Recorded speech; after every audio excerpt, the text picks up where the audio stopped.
Hello guys, आपका मेरे channel smart study में स्वागत है। गाइस, आज हम शिक्षा निदेशालय की तरफ से दी जाने वाली कार्यपत्रक नंबर 5 करेंगे, जो कि क्लास 7th की है और विषय है गणित। ये वर्कशीट 28 अप्रैल 2021 की है। तो आइए शुरू करते हैं आज की वर्कशीट शुरू करने से पहले प्लीज़ मेरे चैनल को सब्सक्राइब कर दीजिए। ये वर्कशीट सेम है जो लास्ट ईयर वर्कशीट आई थी, वर्कशीट नंबर 5 वही वर्कशीट है। तो आइए शुरू करते हैं आज की वर्कशीट। प्रायिकता। उफ, आज बहुत गर्मी है, शायद वर्षा होगी। नहीं, आज वर्षा नहीं होगी। देखो यहाँ पे कुछ प्रायिकता मतलब संभावना से होता है। प्रायिकता का मतलब क्या होता है? संभावना, कि आज बहुत गर्मी है, शायद वर्षा होगी और हो सकता है कि ना हो। दोनों ही केसेस है ना। हर रोज की बातचीत में हम अक्सर प्रायिकता का प्रयोग करते हैं। जैसे हमारे जीवन की स्थितियां होती हैं जिनका घटित होना निश्चित हो, कुछ ऐसी होती है जिनका घटित होना असंभव होता है, और कुछ ऐसी घटनाएं जो हो भी सकती है और नहीं भी हो सकती हैं। स्थितियां होंगी या नहीं होंगी, संयोग या संभावना पर निर्भर करता है। घटना के होने व न होने का संयोग ही प्रायिकता है। देखो क्या कहा जा रहा है कि घटना का होना या ना होना क्या है? संभावना। और संभावना ही क्या है? प्रायिकता। संभावना को ही क्या कहा जाता है? प्रायिकता। अब प्रायिकता किसी तरह की, किसी घटना की प्रायिकता को किस तरह से निकाला जाता है? तो किसी घटना की प्रायिकता घटना के संभावित परिणाम परिणाम और घटना के कुल परिणाम। मतलब कि अगर आपने एक पासा फेंका, या आप ऐसे कहो कि क्लास में 10 बच्चे हैं, आप ऐसे समझो क्लास में 10 बच्चे हैं और 5 आते हैं और 5 कभी कभी नहीं आते हैं, तो संभावना कितने की है? कह दो कितने दिनों से 5 बच्चे आ रहे थे, तो कल कितने बच्चों की संभावना है आने की? तो कितने बच्चे आ रहे थे, कितने का अभी तक कितना परिणाम है? 5 का परिणाम, और कुल संख्या कितनी है? 10। तो प्रायिकता कितनी हो जाएगी? 5/10।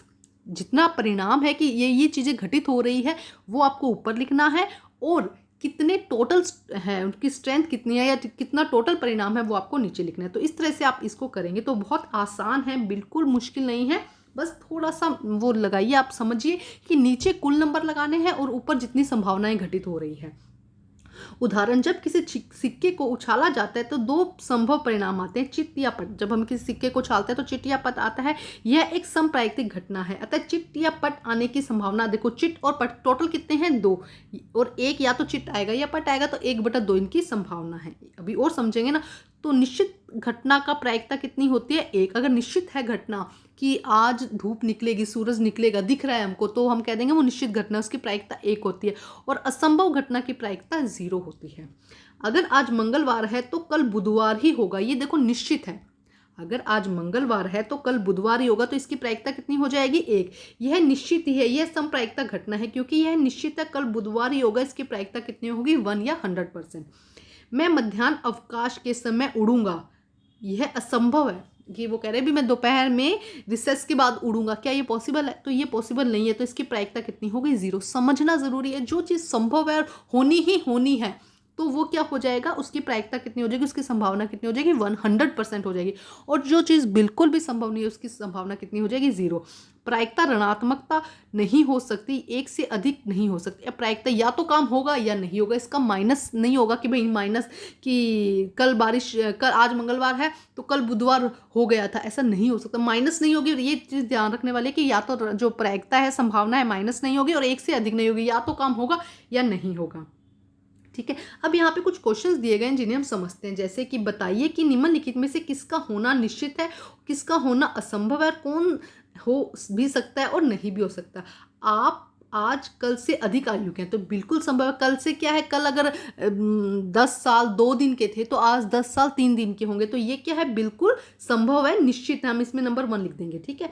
एक सिक्के को उछालने पर चित्त आएगा, तो ये संभव नहीं है। चित्त भी आ सकता है और पट भी आ सकता है, तो कुछ भी हो सकता है, तो ये 3rd वाला हो जाएगा। एक पासे को फेंकने पर 8 आएगा, ये भी संभव नहीं है। आ भी सकता है और नहीं भी आ सकता। अगली ट्रैफिक लाइट हरी होगी, जरूरी नहीं है, हरी भी हो सकती है और हरी नहीं भी, रेड भी हो सकती है ना। कल बादल घिरे होंगे, कोई संभव नहीं, जरूरी नहीं है, भी हो भी सकता है और नहीं भी हो सकता। तो आइए करते हैं। इसके बाद ये क्वेश्चन भी देखते हैं, दोनों क्वेश्चन साथ में ही कर लेंगे। एक पासे को एक बार फेंका गया, निम्नलिखित की प्रायिकता की संभावना कीजिए। पासे से मतलब समझते हैं ना आप, जो लूडो की वो जिसमें 6 पासे होते हैं, एक तरफ 1 लिखा होता है, एक तरफ 2 लिखा होता है, एक तरफ 3 लिखा होता है, 4 लिखा होता है, 5 लिखा होता है, और इसके पीछे 6 होगा, तो उससे हम क्या कहते हैं? उससे हम पासा कहते हैं। ठीक है। अगर एक पासे को फेंका जाए तो यहाँ पे कुछ क्वेश्चन दिए गए, उन्हें सोल्व करना है। तो आइए इसे सोल्व करते हैं। देखो यहाँ पे फर्स्ट क्वेश्चन करते हैं, आज आप कल से अधिक आयु के हैं। तो बिल्कुल निश्चित है, कल से आपकी आयु क्या है, संभवतः है ज़्यादा है, ये निश्चित है। एक सिक्के को उछालने पर चित आएगा, तो एक सिक्के को उछालने पर हो भी सकता है, परंतु निश्चित रूप से नहीं कह सकते भी। हो सकता है चित आए, हो सकता है पट आए, ठीक है। एक पासे के फेंकने पर 8 आएगा। अभी मैंने क्या कह दिया था, ध्यान से सुनी मेरी बात, मैंने कह दिया था हाँ हो भी सकता है नहीं भी, लेकिन एक पासे में तो 6 ही होते हैं ना, 1 to 6 होता है, तो 8 तो आ ही नहीं सकता। तो ये क्या है, असंभव, ये हो ही नहीं सकता, ठीक है, यह संभव है। अगली ट्रैफिक लाइट हरी दिखेगी, हो भी सकता है, निश्चित रूप से नहीं कह सकते। कल बादल घिरे होंगे, हो भी सकता है, निश्चित रूप से नहीं कह सकते। तो देखो ध्यान से सुनना है, यहाँ पे मैं ये देखना चाहती थी किस किस ने मेरी बात नोट की। जिसने भी मेरी बात नोट की कि मैंने 8 बोला, यस हो सकता है नहीं हो सकता, तो वो कमेंट करिएगा कि हाँ हमने नोट की है, ठीक है। अब हम करते हैं नेक्स्ट क्वेश्चन। देखो क्या कहा गया, एक पासे को फेंका जाता है, निम्न प्रायिकता ज्ञात कीजिए। 2 से बड़ी संख्या, तो पासे में देखो कौन कौन से नंबर होते हैं, पहले हम वो लिखते हैं 1 2 3 4 5 एंड 6। ये चीज़ों को समझना जरूरी है, ठीक है। 2 से बड़ी संख्या आने की प्रायिकता, तो देखो इसके लिए पहले क्या करना पड़ेगा हमें, हमने जो फॉर्मूला देखा था आपने याद होगा कि कितनों का परिणाम, कितने की संभावनाएं हैं और टोटल संख्या कितनी है। तो कितनी, 2 से बड़ी संख्या कितनी है, 3 4 5 है ना। 2 से बड़ी संख्या कितनी है, 3 4 5 है, तो 4 है 2 से बड़ी संख्या, और टोटल नंबर कितने हैं 6 है ना। तो प्रायिकता कितनी हो जाएगी 4/6, और नंबर कौन से थे 3 4 5 है। ध्यान रखेंगे आप इस बात को, कुछ कंफ्यूज नहीं होना है कि जितने का परिणाम है, पहले आप वो सोचेंगे कि कितने नंबर हैं, कितने की प्रायिकता हो सकती है 1 से 6 के बीच में। तो 1 से 6 के बीच में 2 से बड़े नंबर कितने होंगे, 1 number 2 number 3 number 4 number, 4 number बड़े हैं। मैं सिर्फ 4 नहीं लिख रही हूँ, ये लिख रही हूँ नंबर की संख्या। 1 नंबर, कलर चेंज करती हूँ आपको समझ आएगा, 1 number 2 number 3 number 4 number, 4 number बड़े हैं 2 से, और टोटल नंबर कितने हैं 6। तो प्रायिकता कितनी हो जाएगी 4/6, या हम इसको 2/3 भी लिख सकते हैं। नेक्स्ट है भाज्य संख्या आने की संभावना। अब इसके अंदर भाज्य संख्या कौन सी है, देखो भाज्य संख्या है 4 और 6, ये 2 नंबर ही क्या है भाज्य संख्या। जैसे हम भाज्य संख्या कहते हैं, कौन कौन से हैं, 2 है और 4, 2 ही नंबर ऐसे हैं जो भाज्य संख्या है। तो हम किस तरह से लिखेंगे इसको, हम लिखेंगे 2 और टोटल नंबर कितने हैं 6, तो क्या हो जाएगा 2/6 हमारा भाज्य संख्या हो जाएगी। ये इसका हमारा आंसर हो जाएगा, ध्यान से समझना है, और इसको कट कर देंगे तो 1/3 भी आ जाएगा। नेक्स्ट देखते हैं, नेक्स्ट क्वेश्चन में क्या कहा गया है, विषम संख्या आने की प्रायिकता। विषम संख्या कौन कौन सी है इसके अंदर, पहले देखो 1 है विषम संख्या, 3 है विषम संख्या और 5 है। तो कितनी विषम संख्याएं हैं, 3 विषम संख्याएं हैं इसके अंदर, और टोटल नंबर कितने हैं 6। तो प्रायिकता कितनी हो गई 1/3, या 3/6 भी हम इसको लिख सकते हैं।